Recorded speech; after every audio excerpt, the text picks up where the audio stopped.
Kasih karunia dan damai daripada Allah Bapa dan dari anaknya Tuhan Yesus Kristus menyertai kamu sekalian. Amin. Shalom.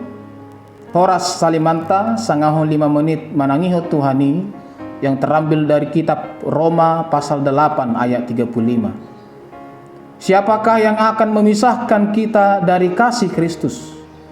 Penindasan atau kesesakan, atau penganiayaan, atau kelaparan, atau ketelanjangan, atau bahaya, atau pedang.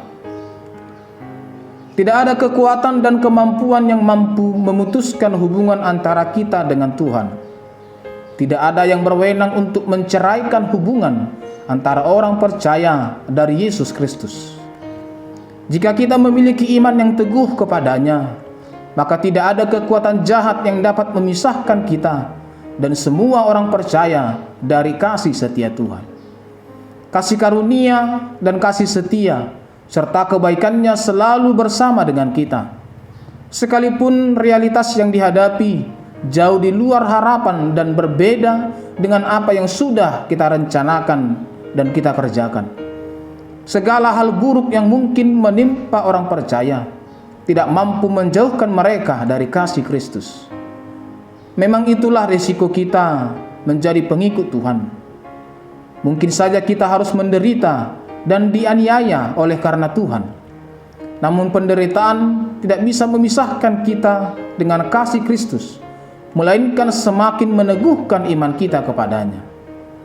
Janganlah putus asa ketika menghadapi masalah dan pergumulan, sebab masalah dan pergumulan itu tidak bisa memisahkan kita dari kasih Kristus. Semua kesukaran dan kesulitan yang kita alami tidak berpengaruh pada hubungan kita yang esensial dan hubungan yang lebih dekat dengan Allah di dalam Yesus Kristus.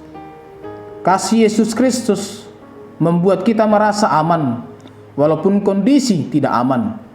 Kasih-Nya tidak berubah, dinyatakan bagi orang-orang percaya dari waktu ke waktu. Paulus seringkali menempatkan dirinya dalam situasi yang sulit. Namun semua itu tidak membuatnya mundur, karena ia tahu bahwa Yesus Kristus mengasihi dirinya dalam segala keadaan. Mungkin saat ini hidup kita juga penuh pergumulan, penuh penderitaan dan kesesakan, kesakitan, dan juga segala derita.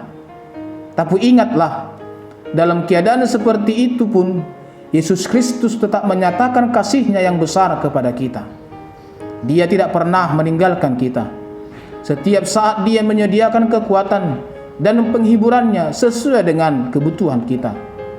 Tidak ada yang bisa memisahkan kita dari kasih Kristus, kecuali satu hal: jika kita menjauh lari dari Tuhan. Itu datang dari diri kita, bukan dari luar kita. Justru ketika kita merasa kita terpisah dan jauh dari Tuhan, sebenarnya bukan Tuhan yang melepaskan tangan kita dari genggamannya, tetapi kita sendiri yang melepaskan tangan Tuhan dari genggaman kita. Apapun yang saat ini kita alami, apakah sedang berbahagia atau sedang menghadapi masalah berat, tetaplah hidup dalam kasih Tuhan. Pandemi tidak akan bisa memisahkan kita dari kasih Allah. Kasih-Nya yang menjamin hidup kita tetap ada dalam pembelaan Tuhan. Seberat apapun permasalahan kita, kasih Tuhan tidak akan pernah beranjak dalam kehidupan kita.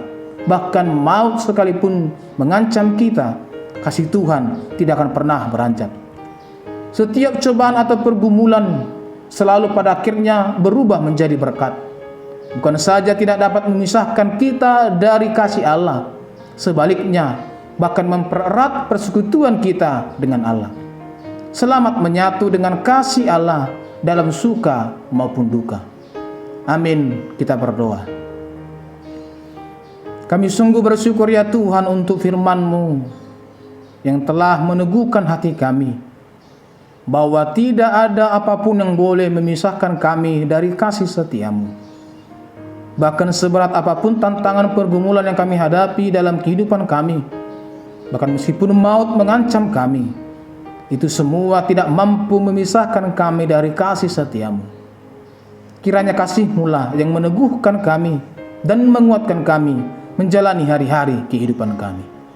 Anugerah Tuhan kita Yesus Kristus, kasih setia Allah Bapa, dan persekutuan Roh Kudus kiranya menyertai kamu sekalian. Amin.